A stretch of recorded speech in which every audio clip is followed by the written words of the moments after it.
Okay, today we are going to play a game on Watchpoint Gibraltar. We are playing D.Va on attack and Zarya on defense, and the SR of this game was 2,246. So, let's look at our team. We've got D.Va, Mercy, Genji, Roadhog, Zenyatta, and Reinhardt. So, we've got 3 tanks, though I would argue we've got 2 tanks and 2 DPS, because Roadhog is more of a DPS than a tank, in my opinion. It's fine, basically. It's a little bit awkward because Mercy doesn't really have anyone to damage boost other than, like, Roadhog and Zenyatta, so that's a little bit awkward. I'd rather she was like Anna or Lucio, but whatever. You know, whatever. Who cares? So, let's start the game. A little bit too loud. Now, we're coming out upstairs, so we're playing D.Va, and D.Va's a little bit awkward to play since Blizzard nerfed her HP. I'm of the opinion that the best thing we can do, basically, is sit and support our Reinhardt, and with, like, our defense matrix, and just, like, protecting the backline and such, until we see an opportunity to jump on somebody and try and kill them, like we see over here with the Roadhog, but the Roadhog has gotten away. Zarya's coming down, and now we've dropped pretty low, so we don't want to keep going. We back out. We're going to get healed by Mercy. There's still some fighting happening over there. Roadhog just hooked somebody. Now we're coming up here to harass their backline. Don't quite manage to kill anybody, and I drop very low, but we don't quite get the kill on anybody. Feels bad. And now we've lost 2 of our team right now, so we're going to have trouble still pushing through this way. Trying to kill Zarya right here. She gotten over to the Mercy, though, so that's not going to happen either. God, excuse me, I've got a sore throat, you may notice. So, we found Roadhog in the room over here, and we're going to try and kill this Roadhog as best we can. Started putting, something when you're playing against Roadhog is you want to, like, count how many times he's shot, because he's going to reload on this shot. Because he reloads there, 1, 2, 3, 4, now he has to reload. When you're fighting a Roadhog, it's pretty important to count how many shots he has, because Roadhog's gun is pretty threatening, pretty strong gun, but it only holds 4 shots, so we could have probably killed him if we were keeping better track of his ammo and just kept shooting at him instead of putting the defense matrix over him. And then this wouldn't be happening, which is very awkward for us right now. We're still gonna get him in the end, could have been a bit cleaner, but we got him in the end. And now we're almost dead. We've got we've got self-destruct, but we don't use it. Now would be a quite poor time to use self-destruct, and we're gonna die. However, most of our team was dead anyway, so we could have killed the Roadhog if we played it a little bit better, and also, since some of our team was already dead by that point anyway, you could argue the correct play was to just leave regardless. But I think we could probably just kill the Roadhog and then left. If we played it a little bit better. It's important to count Roadhog's ammo. So, we're gonna go up this way now, and we do want to be bothering high ground defenders as much as possible. We see Reaper over here running away. Found Reaper, a little bit afraid to go in on the Reaper. Could have gone in, like, more aggressively, because this Reaper has been running away from a fight, and we see that this health kit is not currently here, so Reaper hasn't been healed. So we could have gone in more aggressively, and if you're fighting near a health kit, try and be the one that picks up the health kit. Like, just go and, like, sit on the health kit while you're fighting Reaper so that he can't pick it up, because now it's suddenly gonna get much harder for us to kill the Reaper, and he just walks off as well. So, Roadhog's here. It takes Roadhog a long time to notice that we're actually here. Oh, he's noticed us now. Oh, we started reloading right as he takes a breather. Feels bad, man. You can't really predict that he's gonna do that, though. So, now we're just doing our best, but he's hooked us and he kills us. I mean, it's just unfortunate if you start using the defense matrix and then he takes a breather, because you can't really anticipate exactly when he's going to take a breather, so it's unfortunate that we did it at that exact moment. You're just getting unlucky more than anything else, really. So, it's okay, though, because our team, they still got the checkpoint anyway. And we can justify it by saying it was because we were distracting Roadhog. So we found Roadhog doing this, and we're just making sure he has absolutely no fun right now. You could have probably shot him rather than using the defense matrix, because we saw that he was really low HP. But also, when they're this low HP, you're also justified to just put the defense matrix over them and be like, alright, somebody else is gonna kill him. It's the same either way, basically. So, I don't like this, what we do right here, because this is what we in the trade call a naked D.Va ultimate, where you just throw the D.Va ult in, unaccompanied by anything else, you just sort of, throw it in. And the only reason you should just throw it in, like, before anything else has happened, is because you have the plan of, like, Soldier's gonna use Tac Visor, so I'm gonna throw the D.Va ult on the other side of them, because now they have to worry about which way they're gonna face, that kind of thing. or if you're going to combo it with something else. D.Va's ult, just throwing it in by itself like that, 9 times out of 10 is going to do absolutely nothing. We managed to kill one person here, which is great. Like, it kind of worked out, but that's the sort of thing that you'd expect to get nothing out of, especially in a map like Gibraltar, where there's lots of places for the team to duck in out of the way. Don't recommend doing that one. D.Va's ult, very awkward to use, usually best used as just zoning. They're like, you hear them like drop the beat or something like that, and you're like, alright, I'll ult, and now, damn, they can't go in anymore. Similar use to High Noon. D.Va's ultimate and Deadeye are both often used as zoning more than anything else, because it's very hard to actually kill people with them unless they're comboed with something else. So, anyway, we've done that now. We're getting a little bit overeager, and we're starting to leave the payload behind a little bit, but we're also going in to kill these people. Somebody is asleep over here, so we saw right there. Like, Genji is asleep right here. I'd prefer we stay over here just to try and make sure that Genji doesn't, like, get murdered in his sleep, basically. But at the same time, pretty unlikely anything's gonna happen to him, because most of their team is, like, not here right now, so whatever. So, now, we're coming back around this side. There's no high ground defenders for us to try and deal with right now, except now we see Mercy is up here. When you're playing D.Va, like, we see Mercy kind of shooting up there, and then we see her tether right here. What we should do right now is just float up onto that Mercy and start making that Mercy's life difficult, because she's up on the high ground.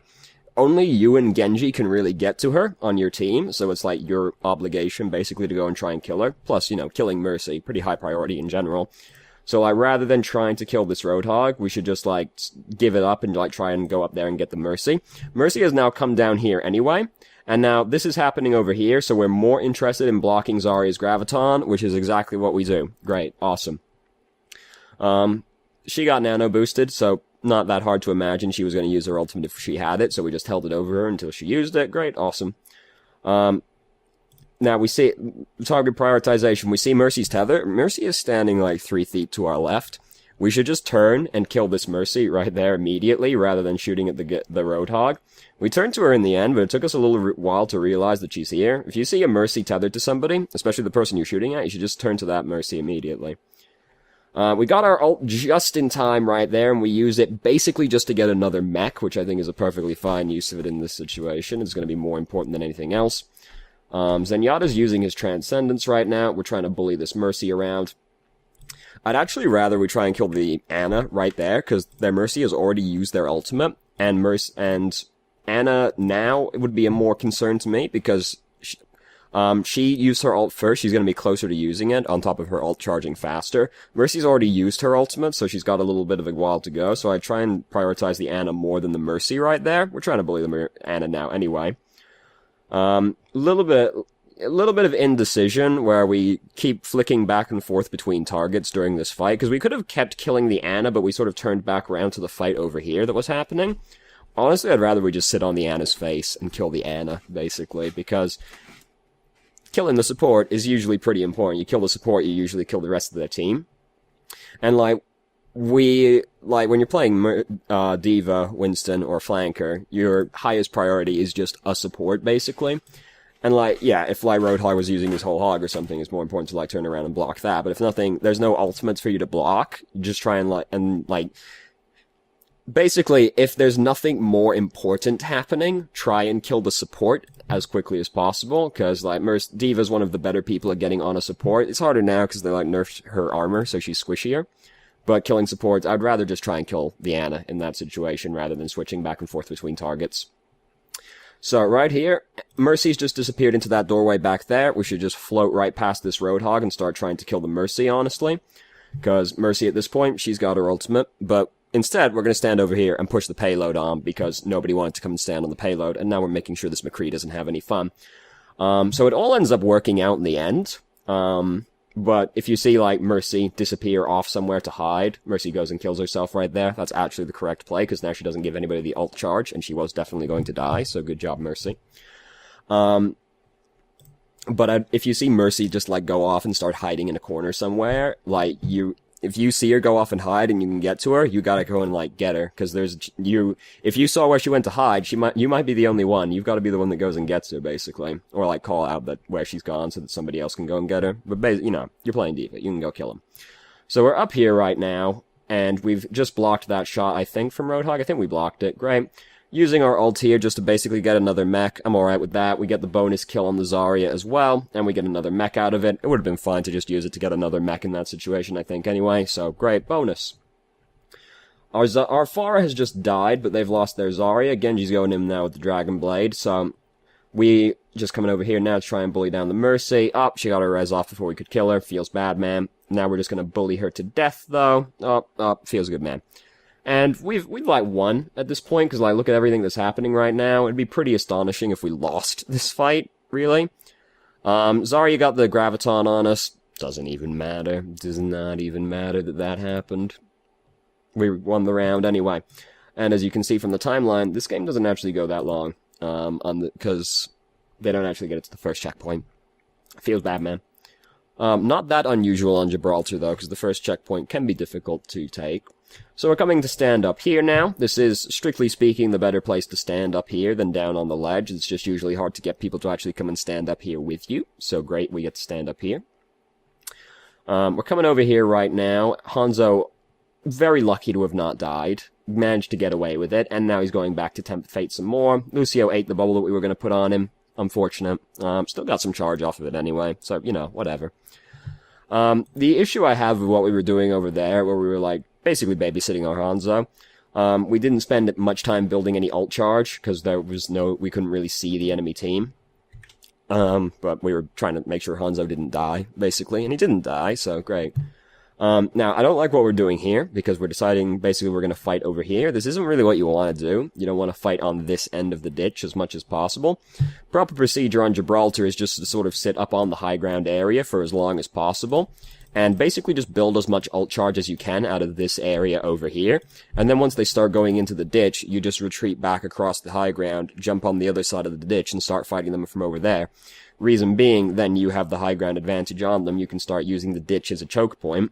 You can see all of the flanking route, and also if you have a ranged DPS like a sniper, soldier, McCree, Ana, Zenyatta, they can sit up on the high ground, like behind the point on the balcony, behind the ditch, and they're pretty hard to kill, and they can just shoot down at everybody in the ditch. It's just a better position to fight in.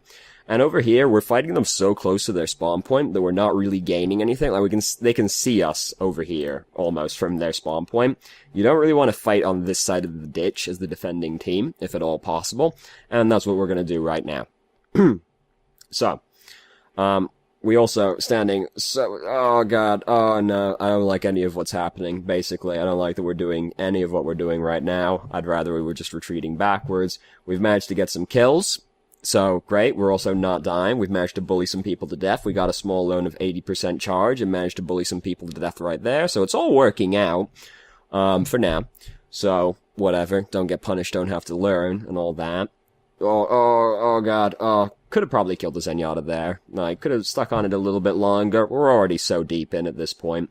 I really don't like that we're fighting on this side of the ditch, basically, because it's so much harder to fight on this side of the ditch. And if you start losing this fight, there's nowhere for you to retreat back through, because you've got to go all the way through the ditch to get back to safety.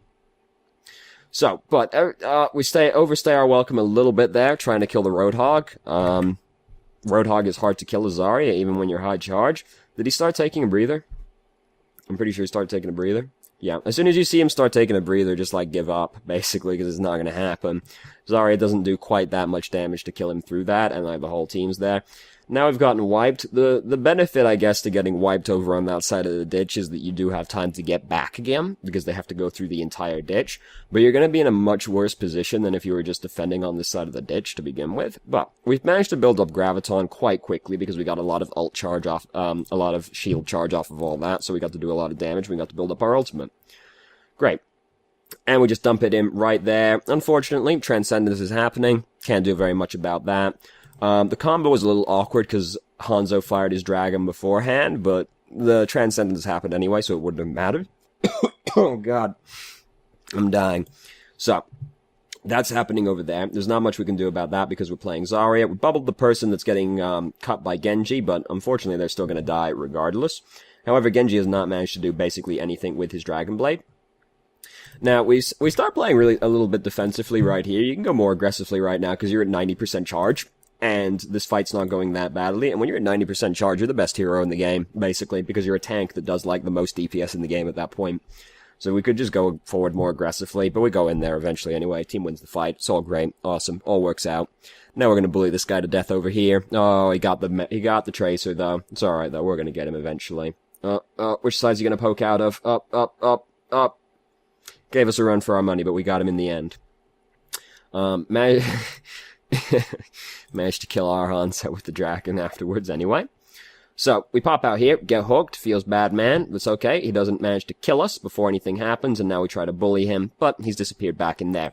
We have, however, managed to get 70 charge off of all this. And look at this, we've almost built up another Graviton already, because we've been walking around high energy basically this entire time, just building ult.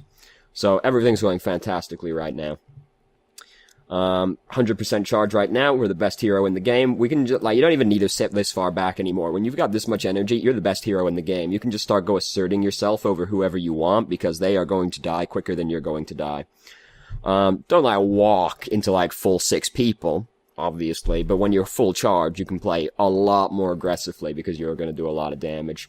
So, dueling Gravitons have happened right here. They had more ultimates in the pot right there, so they got to win that fight. But Mercy's coming in right now. Up, up, up. Rezzed everybody. Well, she missed somebody, but she rezzed most of us, so that's the important thing.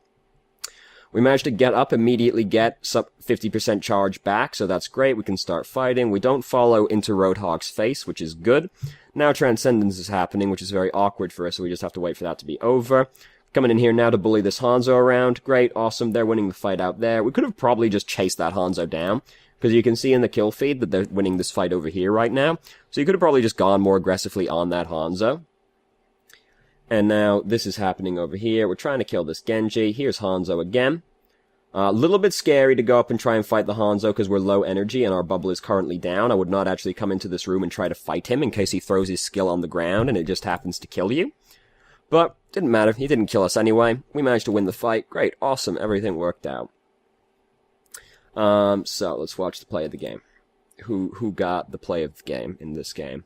It was probably a Hanzo, if I had to guess. No, it was Zenyatta. Oh, that makes sense. Yeah, okay. Fair enough. It's going to be one of the Gravitons. No, it's not going to be one of the Gravitons. I wouldn't have expected it to be this one. It's having a little bit of trouble. Oh, I guess he is. I wouldn't have expected it to be that one. That was like the worst one out of all of them, I think. Whatever. So, biggest thing that stood out to me on this game was, I mean, Zarya, you know, it was like one of those games where you just basically ended up doing whatever you want because you had high energy. And the only thing I didn't really like was where we were standing, but as well as if your team is standing too far up, you have to stand too far up as a consequence of that, so it's whatever. The thing that stands out to me the most is on D.Va, like, target prioritization, because there are a few opportunities where we could go harder on supports than we do, and, like, if you get the opportunity to go on a support, you should go on the support as hard as you can. Takes us a little while to realize Mercy is there sometimes. Sometimes we don't go for the Mercy when we could go for the Mercy.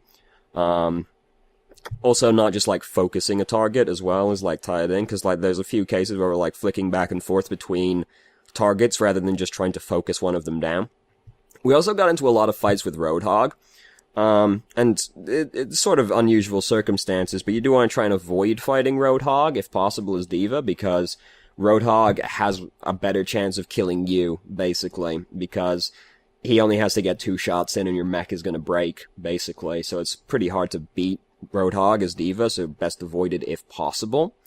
And basically, when you're playing D.Va, I think you should just, like, sit with your Reinhardt and try and support him as much as possible, support your backline if they needed, something like that, and then you're just waiting for an opportunity to go up and bother high ground defenders, high ground attackers, or go and bully their backline, or just somebody out of position. Support's highest priority, obviously. And so, that's all that really stood out to me in this game. I thought this was a pretty fine game, overall, basically. The Zarya stuff that stood out to me was basically just where we're standing, generally asserting yourself when you have high energy, doing a good job of being at high energy consistently. So I thought Zarya play was fine. I just thought the target prioritization on D.Va was a little bit off. That was like the biggest thing I noticed. So, thank you very much for watching if you did. If you have any questions, please feel free to ask. I'm more than happy to answer, and I hope you found the video helpful.